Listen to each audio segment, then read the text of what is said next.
Hello everyone, welcome to my English class. So आज की class का टॉपिक बहुत इंटरेस्टिंग होने वाला है। वीडियो को लास्ट तक जरूर देखिएगा। तो चलिए स्टार्ट करते हैं आज की क्लास का टॉपिक बिना देरी किए हुए। आज जो मैं आपके लिए टॉपिक लेकर आई हूँ, by then and till then. अब देखिए, बाय देन का यूज और टिल देन का यूज हम कब करते हैं, इसी सिचुएशन को आज हम समझने वाले हैं। देखिए, बाय देन का जो मीनिंग होता है, उसका मीनिंग होता है तब तक। तब तक हम किसी को ऐसा बताते हैं कि तब तक तो वह जा चुका होगा, तब तक तो उसने अपनी पढ़ाई पूरी कर ली होगी, तब तक तो उसने मूवी देख ली होगी। यानी जब एक्शन खत्म हो चुका है, एक्शन कंप्लीट हो चुका होता है, उस सिचुएशन में हम यूज करते हैं बाय देन। तब तक बाय देन यानी हम किसी भी काम को पास्ट में या फ्यूचर में कंप्लीट कर चुके हैं, उस कंडीशन में हम बाय देन का यूज करते हैं। तो देखिए, एग्जाम्पल के माध्यम से हम समझ लेते हैं, बहुत अच्छी तरीके से समझ में आएगा। तब तक तो क्लास ओवर हो चुकी होगी, the class will be over by then.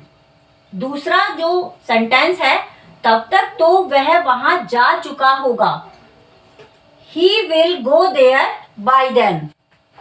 तब तक तो वह आपको पढ़ा चुका होगा, He will teach you by then। एक और सेंटेंस है, तब तक तो हम आ चुके होंगे, We will come by then। अब देखिए, यहाँ पर जब भी हमें कोई एक्शन वर्ड कंप्लीट हो रहा है, हम यूज करेंगे बाय देन का। तो इस बात को आप याद रखिएगा। कोई भी काम या फिर एक्शन खत्म हो रहा है तो हम यूज करेंगे बाय देन का। दूसरा जो हमारा टॉपिक है, टिल देन। अब देखिए, टिल देन का भी जो मीनिंग होता है वही होता है तब तक या जब तक। Day to day daily conversation में हम इस तरीके के वर्ड बहुत बोलते हैं, जब तक तो वह जा चुका होगा, जब तक तो वह आ चुका होगा, इस तरीके से हम बहुत बोलते हैं। लेकिन टिल देन का हम यूज करते हैं जब कोई एक्शन कंटिन्यू चलता रहा है, चल रहा होगा।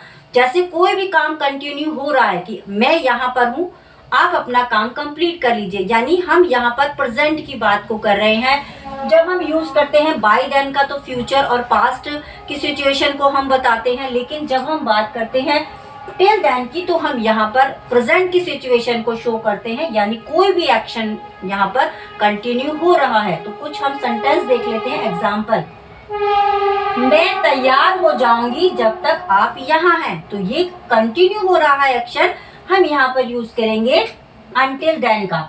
I will ready until then you are here। आप यहीं रुकिए जब तक मैं नहीं आती। You stay here until then I didn't come। जब तक तुम आओगे हम काम जारी रखेंगे। You will continue working, we will continue working until then you will come। वह व्यस्त होगी जब तक आप उसे नहीं बुलाएंगे। She will busy until then you will not call। तो याद रखिएगा, जब हम कोई भी काम कंप्लीट कर लेते हैं, एक्शन कंप्लीट कर लेते हैं, बाय देन का यूज करेंगे।